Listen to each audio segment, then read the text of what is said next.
हम सब दुखी हैं। हर व्यक्ति किसी न किसी चीज़ को लेकर के दुखी रहता है। हम दुखी क्यों हैं और हम इनसे छुटकारा कैसे पाएं?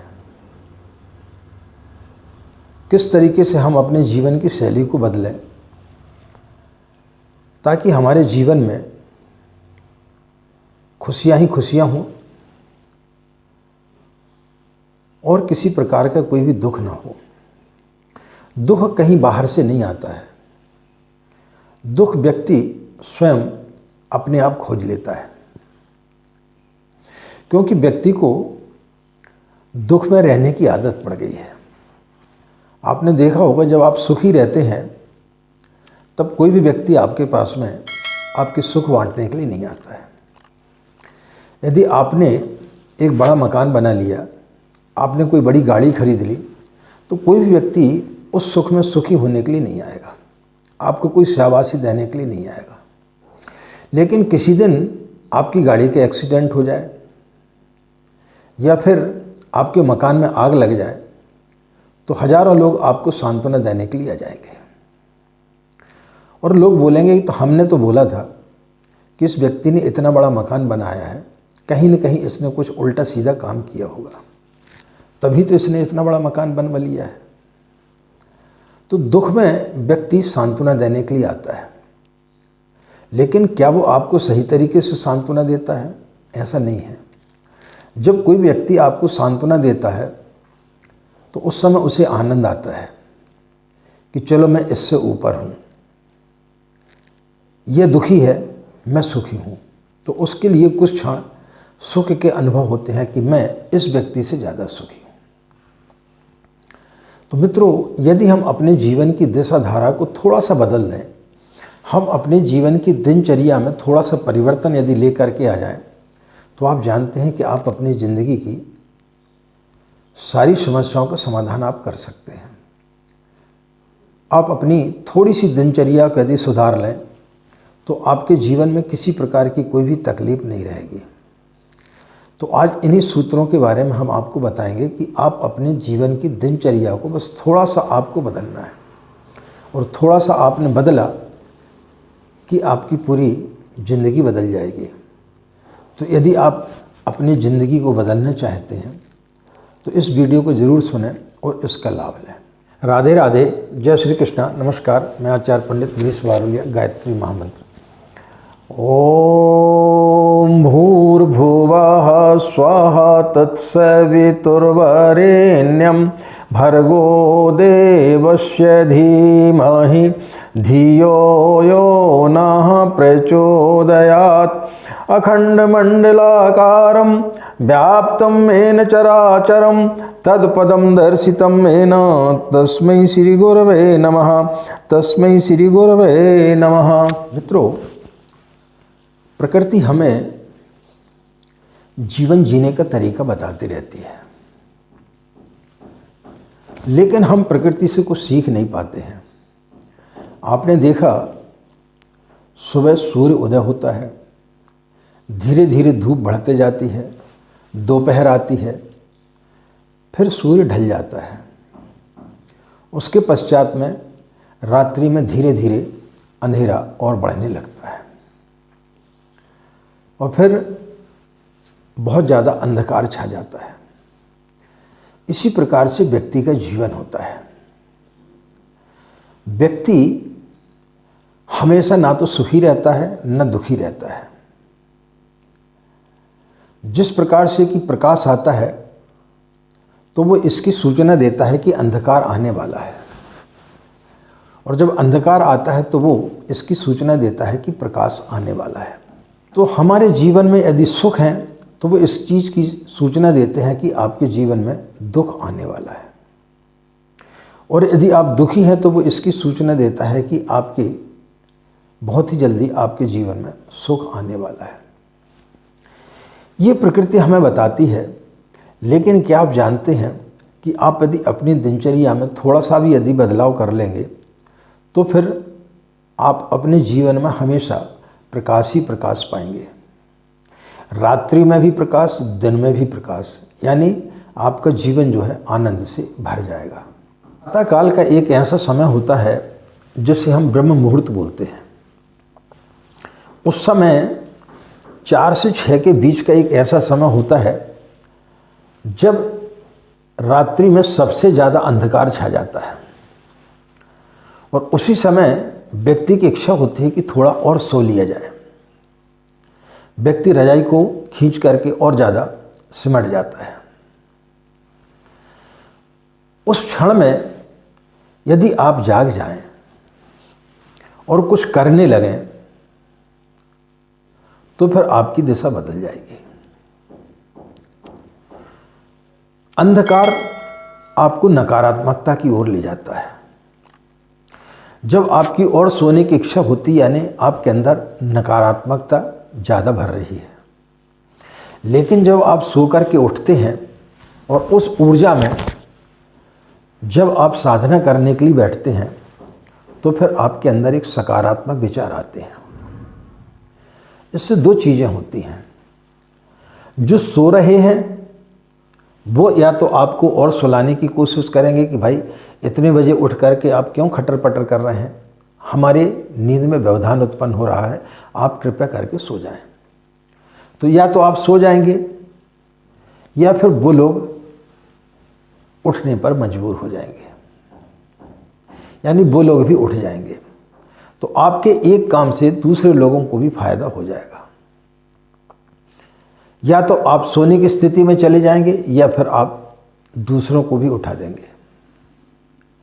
जैसे आप व्यापार करते हैं, आप अपनी दुकान में गए, दुकान में जाकर के सभी लोग अपने मोबाइल में लगे हुए हैं, आप भी मोबाइल में लग गए, तो फिर आपने उतना समय अपना नष्ट कर दिया। आप जैसा कर रहे हैं आपके कर्मचारी भी वैसा ही करना चालू कर देते हैं। लेकिन आप चाहते हैं कि हम अपने जीवन में कुछ बदलाव लाएं और हमारे साथियों में भी कुछ बदलाव आए, तो फिर आप जाते साथ यदि अपने व्यापार में लग जाएंगे तो फिर आपके कर्मचारी भी फिर मोबाइल में नहीं लगेंगे। इसी प्रकार से जब आप कार्यालय जाते हैं तो कार्यालय में व्यक्ति कोई चाय पीने चला जाता है, कोई नाश्ता करने चला जाता है, वो चाहता आप भी साथ में जाएं। लेकिन आप यदि वहाँ पर नहीं जा कर के अपने काम में लग जाएंगे तो वो भी धीरे धीरे आपसे बोलना बंद कर देंगे और हो सकता है कि उनकी दिनचर्या में भी सुधार आ जाए। तो जब आपकी दिनचर्या में सुधार आएगा तो फिर आपके जीवन में हर प्रकार की चीज़ों में परिवर्तन होते हुए चला जाएगा। लेकिन होता क्या है कि हम सुबह उठते हैं और सुबह उठते ही साथ हम अखबार पढ़ने लगते हैं या हम टीवी देखने लगते हैं। आप जैसी टीवी देखते हैं तो उसमें इस प्रकार के समाचार आते हैं जिससे आपके अंदर नकारात्मकता आती है, आपके अंदर भय आ जाता है। कहीं युद्ध की बातें होती हैं, कहीं कोई महामारी की बात होती है, कहीं बलात्कार की बात होती है, कहीं लूटपाट की बात होती है। और जब आप पेपर पढ़ते हैं तो उसमें भी इसी प्रकार के सब समाचार रहते हैं। तो जो आप पढ़ते हैं वो धीरे धीरे आपके मन मस्तिष्क पर भर जाता है और फिर पूरा दिन जो है वो आपका वैसे ही चला जाता है रुग्ण स्थिति में।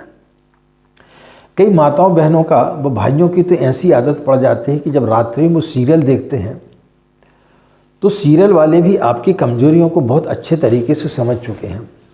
वो आखिरी में इस प्रकार का सस्पेंस रख देते हैं कि आपके दिमाग में चलता रहता अब पता नहीं क्या होगा। यानी हम सीरियल को जो है असल ज़िंदगी मान बैठते हैं और उन पात्रों की ज़िंदगी को अपनी ज़िंदगी से जोड़ लेते हैं और फिर रात को हम सोते समय उसी के बारे में सोचते रहते हैं। फिर वैसे ही हमें सपने आते हैं डरावने और वैसे ही हम अपने जीवन में भयभीत होते हुए चले जाते हैं कि इस महिला के साथ में या उस पुरुष के साथ में ऐसी घटना घट रही है तो हमारे जीवन में भी इस प्रकार की घटना तो नहीं घटेगी। तो जैसा आप सोचेंगे वैसे आप बनते हुए चले जाते हैं। तो ये सारी चीज़ें आपके दिमाग के अंदर गलत चीज़ें भरती हैं, इसलिए ना फिर आपका साधना में मन लगता है और ना ही आपका उपासना में मन लगता है, ना आपका मन एकाग्र हो पाता है। इसे इस प्रकार से समझें कि जैसे आप सुबह उठे तो सुबह उठते साथ आप सबसे पहले क्या काम करते हैं, अपने मोबाइल को चार्ज में रखते हैं। तो 1 घंटे के अंदर वो चार्ज हो जाता है और फिर दिन भर आपका साथ देता है।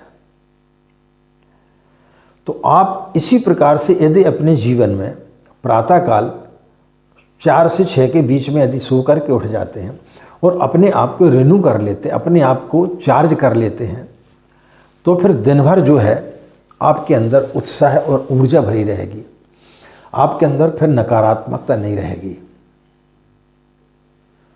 तो इसी प्रकार से आपको अपनी बैटरी को चार्ज करना चाहिए। उस समय आपको साधना करना चाहिए, अच्छे साहित्य का अध्ययन करना चाहिए। लेकिन हम क्या करते हैं, सुबह उठती साथ या तो अखबार पढ़ने लगते हैं या टीवी देखने लगते हैं या किसी की लड़ाई झगड़ा करने लगते हैं। तो ऐसा करने से जैसा आप करेंगे सुबह, वैसा ही दिन भर आपके मन में विचार चलते रहता है। तो जिस चीज़ को हम सोचते हैं और बार बार यदि हम किसी गलत चीज़ को भी सोचते हैं तो वो हमें सत्य दिखाई देने लगती है। हम उन चीज़ों में, असत्य चीज़ों में, कोई भी सीरियल सत्य नहीं होता है, वो नाटक है, सिर्फ अभिनय है। लेकिन हम उन पात्रों की बातों को सुन करके इतना सत्य समझ जाते हैं कि हम अपने जीवन में भी झूठ को जो है सत्य मान बैठते हैं। एक बार एक पत्रकार की मृत्यु हुई और वो गलती से स्वर्ग के दरवाजे पर पहुंच गया। चूँकि पत्रकार था, उसे कोई रोक टोक नहीं रहती, वो सीधा प्रधानमंत्री के कार्यालय में भी जा सकता है, वहाँ दस्तक दे सकता है, राष्ट्रपति के यहाँ भी सीधा जा सकता है, वो सभी को भयभीत करता है। तो वो पत्रकार भी सीधा स्वर्ग के दरवाजे पर जा कर के खड़ा हो गया और वहाँ पर उसने दस्तक दी। दरबान ने दरवाज़ा खोला और बोले, भाई आप पत्रकार हैं। वैसे यहाँ पर 10 पत्रकार पहले से मौजूद हैं और पत्रकारों की यहाँ किसी प्रकार की कोई अभी आवश्यकता नहीं है, और वैसे ही आप अपने जीवन में सिवाय छल कपट के कुछ नहीं करते रहते हैं, इसलिए आपका जो है वो यहाँ पर स्थान नहीं है, आप नरक में जाइए।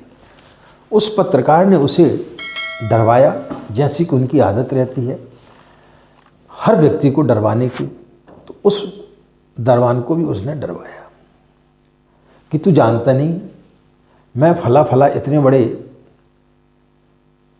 अखबार का पत्रकार हूँ, मुझसे अच्छे अच्छे लोग डरते हैं, मुझे स्वर्ग में ही रहना है।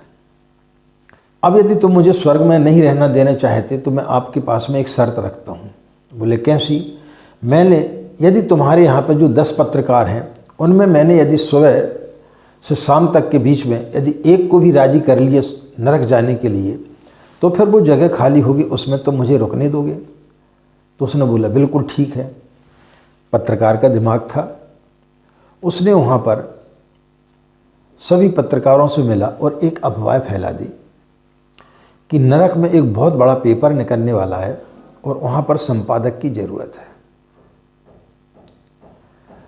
शाम को जैसे वो दरबान के पास में आया तो दरबान ने जो है दरवाज़ा बंद करने लगा। तो उसने बोला क्या कर रहे हैं? बोले कोई गया क्या? बोले आपने पता नहीं क्या झूठ फैला दिया, सारे के सारे पत्रकार जो है वो नरक में चले गए। तो जैसे उसने देखा कि सारे के सारे पत्रकार नरक में चले गए तो उसने बोला दरवाज़ा खोलो, मैं भी जाना चाहता हूँ। अरे बोले भाई सबको तो भेज दिया, अब तुम क्यों जाना चाहते हो? बोले हो सकता है सही में वहाँ पर अखबार निकल रहा हो। यानी उसने जो झूठ बोला उसे झूठ को भी वो सत्य मानने लगा। इसी प्रकार से हम अपनी ज़िंदगी में जो झूठ बोलते हैं और जो हम अपनी झूठी ज़िंदगी जीते हैं तो हम भी उसे धीरे धीरे सत्य मानने लगते हैं। तो हमारा जीवन इन्हीं चीज़ों पर चलता है।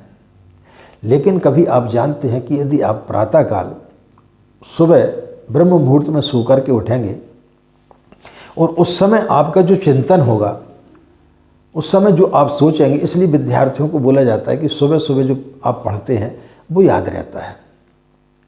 तो उस समय यदि आप जो चिंतन मनन करेंगे, ईश्वर के समीप आप बैठेंगे, तो निश्चित रूप से फिर आपके जीवन की दिशा धारा बदलते चली जाएगी।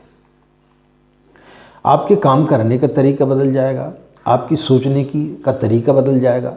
बस आपको यही करना है कि ब्रह्म मुहूर्त में आप सो कर के उठें और उसका पूरा पूरा 2 घंटे का आप लाभ उठाएं। स्नान ध्यान करने के पश्चात में आप साधना करें, माँ गायत्री का जाप करें और कुछ समय जो है आप अपना 1 घंटे मौन रहें और चिंतन करें, उत्कृष्ट चिंतन करें, ईश्वर ने आपको इस सृष्टि पर क्यों भेजा है। फिर क्या होगा कि आपके जीवन की दिशा धारा ही बदल जाएगी, आपके सोचने की जो है दिशा बदल जाएगी। और जिस दिन व्यक्ति की सोचने की दिशा बदल जाती है, उसका दृष्टिकोण बदल जाता है, सारी दुनिया बदल जाती है। तो अपने दृष्टिकोण को बदलें। लेकिन ये कब संभव हो पाएगा? जब आप प्रातःकाल सो कर के उठेंगे। इस 2 घंटे का जो समय है, उस समय यदि आपने अपने मोबाइल की बैटरी को चार्ज में रख दिया तो वो दिन भर आपका साथ देती है। इसी प्रकार से यदि आपने इस ब्रह्म मुहूर्त में यदि अपने शरीर की बैटरी को चार्ज कर लिया तो फिर आपका जो चिंतन, उत्कृष्ट जो चिंतन रहेगा, वो दिन भर आपको वैसे ही चलेगा। और वैसे जैसा आपका चिंतन रहेगा वैसे आपका जीवन ढलते हुए चला जाएगा। तो इस सूत्र को आप कुछ दिन जीवन में अपना करके देखें। 15 दिन करें, 1 महीना करें, धीरे धीरे आपको इसमें आनंद आने लगेगा और आप देखेंगे कि आपका जीवन बदलता हुआ चला जा रहा है। तो अपने जीवन को इन 2 घंटों में किस प्रकार से बदलें, इस सूत्र को हमने आपको बताया। यदि आप इस सूत्र को अपने जीवन में अपनाते हैं तो निश्चित रूप से आपके जीवन में आमूल चूल परिवर्तन आएंगे। इसमें किसी प्रकार की कोई भी दो राय नहीं है। आशा मित्रों, हमने आपको जो सूत्र बताए उसे आप अपने जीवन में एक बार जरूर आजमा कर देखेंगे। भले आप 1 सप्ताह या 15 दिन इस प्रयोग को करके देखें, निश्चित रूप से आपको आनंद आएगा। और जब आपको आनंद आएगा, आप में कुछ परिवर्तन महसूस होंगे, तो कमेंट्स में आप ज़रूर लिखें कि आपको क्या परिवर्तन महसूस हो रहे हैं। इन्हीं कामनाओं के साथ में कि आपका दिन मंगलमय हो, आप लोग खुश रहें, मस्त रहें। पूज्य गुरुदेव एवं माँ गायत्री की असीम कृपा इसी प्रकार आप लोगों पर बनी रहे। आज की बात समाप्त। आप सभी के अंदर बैठे परमात्मा को हमारा प्रणाम। हमें आज्ञा दें। नमस्कार। ओम शांति।